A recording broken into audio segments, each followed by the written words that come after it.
noite, gente. Voltando aqui com esse carão. Sentiram minha falta? Depois de uma semana aí, a minha filha mais velha ficou internada em outro estado. Tive tempos difíceis. Ainda estamos aí em recuperação, baixinha também um pouquinho ruinzinha, mas vamos lá, né? Não podemos largar aí os nossos propósitos, nossas palavra dada e objetivo. Então, vamos continuar. Carta de um Diabo a Seu Aprendiz, do Lewis. Eu abri num canal no YouTube, que eu tô colocando lá também, que acho que fica melhor de visualização, se vocês puderem indicar, que eu acho que eu não tenho nenhum seguidor, não sei. E que eu não olhei semana passada. E lá eu vou colocar a descrição, enfim, né? O YouTube às vezes é mais palatável para alguns. Então vamos lá? Nós paramos na carta 19. Meu querido Vermelindo, estive pensando profundamente sobre a pergunta que você me fez em sua última carta. Se, conforme eu claramente demonstrei, todos os seres estão em competição por sua própria natureza e, portanto, a ideia de amor do inimigo, de certo modo, é uma contradição, o que será da minha advertência reiterada de que ele realmente ama o verme humano e realmente deseja a liberdade e a existência eterna deles? Espero, meu querido rapaz, que você não tenha mostrado as minhas cartas a ninguém. Não que isso importe. Qualquer um veria que a aparente heresia na qual eu caí é puramente acidental. Aliás, espero que você também tenha entendido que eu estava brincando quando fiz algumas referências aparentemente nada elogiosas a Remeleca. Na verdade, tenho grande respeito por ele. Os demoninhos da mentira o tempo todo. E do teatro, né? Da hipocrisia. E, evidentemente, algumas coisas que eu disse sobre não proteger você das autoridades não devem ser levadas a sério. Você pode confiar em mim. Sinal, voltou. No entanto, mantenha tudo trancado às 7 chaves. A verdade é que eu, por puro descuido, cometi o deslize de dizer que o inimigo ama os seres humanos de verdade. Isso, é claro, é algo impossível. Ele é um ser único e eles são distintos dele. O bem deles não pode ser o dele. Toda a conversa dele sobre o amor deve ser um disfarce para alguma outra coisa. Ele deve ter algum motivo real para tê-los criado e para aguentar o trabalho que eles dão. Acuse-os do que você faz, né? Olha lá, de onde vem, já dos demoninhos.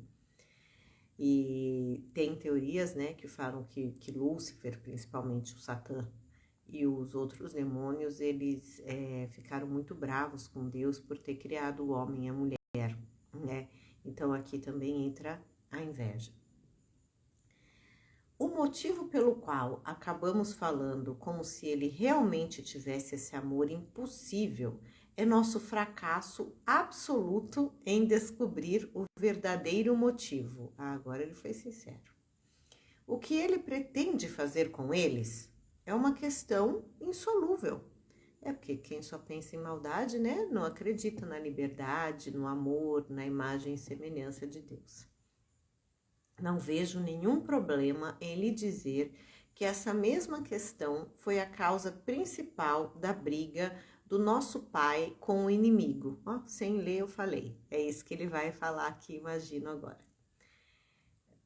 Quando a criação do homem foi colocada em debate pela primeira vez e quando, mesmo naquele estágio precoce, o inimigo confessou livremente que previa certo episódio sobre a cruz, nosso pai, Lúcifer na época então, né, muito naturalmente solicitou uma audiência e pediu uma explicação. O inimigo não deu resposta. a não ser gerando uma lorota sobre o amor desinteressado que ele tem deixado circular desde então. Imagina uma coisa desinteressada para o lado do mal, para o diabo, impossível, né? Naturalmente, isso seria inaceitável para o nosso pai. Ele implorou para o inimigo pôr logo as cartas na mesa e deu a ele essa oportunidade, apesar de admitir estar realmente ansioso para saber o segredo. O inimigo respondeu: "Ah, como eu gostaria que você soubesse, né, de que há desinteresse e amor." Foi, imagino eu, nesse ponto da conversa que a indignação do nosso pai por tamanha falta de confiança, sem motivo, o fez afastar-se a uma distância infinita da presença de forma tão súbita que deu origem àquela história ridícula contada pelo inimigo de que nosso pai foi expulso do céu. Tem nada de ridículo, não. Ele escolheu, lógico, né, na liberdade dele, Lúcifer, mas foi sim expulso. Daí entra a questão, né? A gente pode continuar amando as pessoas, mas não os pecados dela, né? E daí, se a pessoa, mesmo com chances, com exortações, com possibilidades, continuar, eu posso sim expulsá-la, né? No sentido de me distanciar, de repreender, prender, né? Falando de lei. Então, essa questão, o próprio Padre Paulo Ricardo fala, né?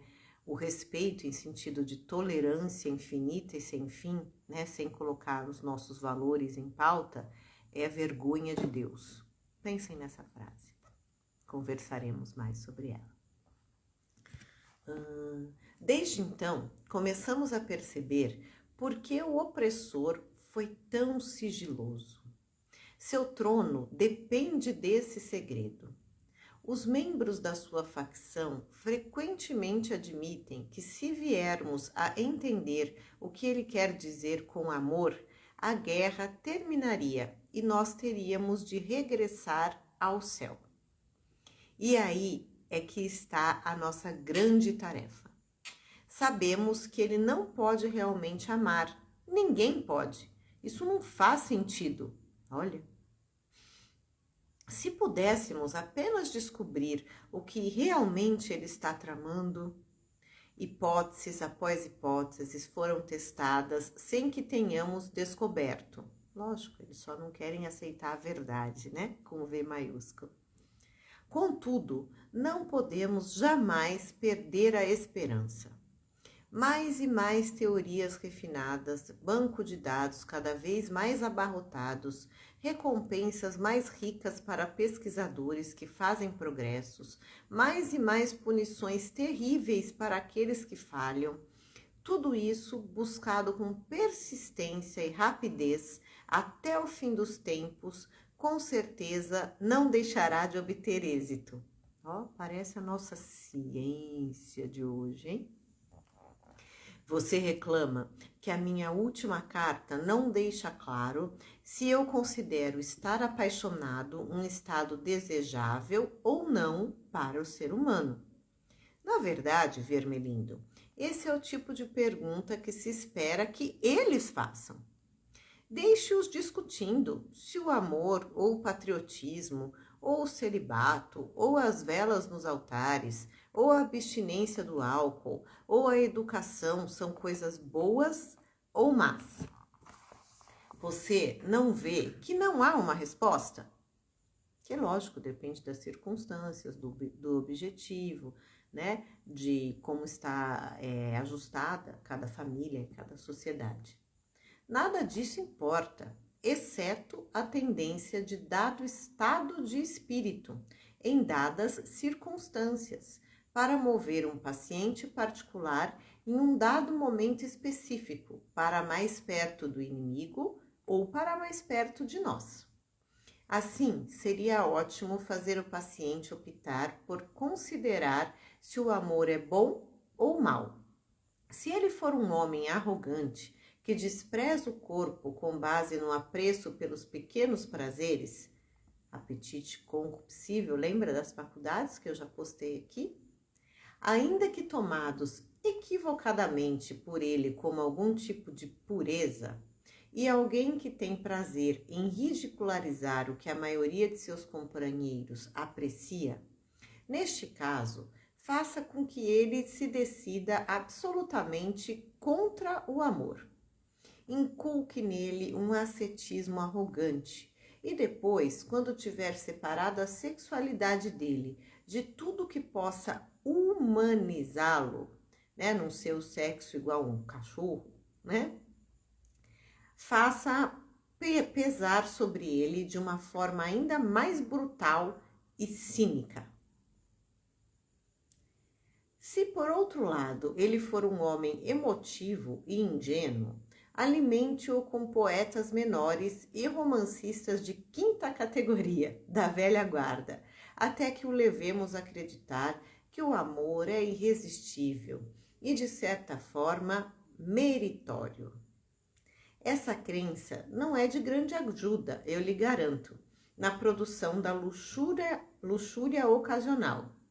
Ajuda, mas é uma receita incomparável para adultérios prolongados, nobres, românticos e trágicos, que terminam, se tudo correr bem, em assassinatos e suicídios.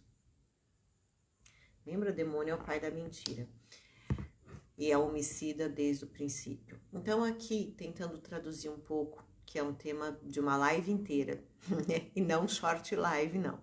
Mas o que ele está dizendo? Que ou eu vejo o amor como um animal, né? Então eu só quero o prazer imediato e quanto mais parceiros e sem sentimento e o transar como um cachorro, né? Como diz o ditado, comer como um porco, enfim, se animalizar, se desumanizar, ótimo para eles. O outro extremo, seres humanos, nós somos dos extremos, né?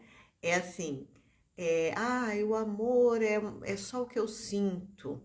Então, eu hoje vou casar apaixonadíssima, a paixão, né? Que não possa existir, mas não pode perdurar, porque o amor, principalmente na prática, né? O casamento, ficar com uma pessoa é uma escolha, não é um sentimento, é uma ação, dia após dia. Né? Então, é esse outro extremo, é das paixões. Então, eu posso até ou ficar trocando, né? Porque na época do Lewis não era tão fácil assim os divórcios, etc., como hoje, não tinha esse negócio de união estável, por exemplo. Né? Ou então eu vou trocando, eu não traio, mas ao longo da minha vida eu já tive 7 maridos, né? Ou esposas, ou companheiros, né? De união estável, de morar junto, ou eu mantenho casado, mas o adultério para mim passa a ser uma prática. E tudo bem, né? Porque é por amor, é o que eu tô sentindo, tem um quentinho aqui no meu coração, né? E daí geralmente dá merda, né? As tragédias, então por isso que ele tá falando de assassinatos e suicídios. Isso também na época dele que existia mais essa questão de honra, né? Hoje em dia é tudo meio que normal, infelizmente, né? Deu para entender? Deixa eu ver onde eu parei. Se isso falhar, ao menos poderá ser usada para direcionar seu paciente a um casamento útil. Porque o casamento, embora seja uma invenção do inimigo, tem a sua utilidade. Deve haver várias jovens na vizinhança que tornariam a vida cristã extremamente difícil para o seu paciente, se você for capaz de persuadi-lo a se casar com uma delas. Faça o favor de me enviar um relatório sobre isso na próxima vez que for escrever. Então, eles falaremos mais sobre isso, né? Que de short já não tá ficando mais muito short a nossa live. Deixa eu ver. Nesse meio tempo, tenha em mente que esse estado de ficar apaixonado não é por si só necessariamente favorável a nós ou ao outro lado. Trata-se simplesmente de uma ocasião que nós e o inimigo tentamos explorar.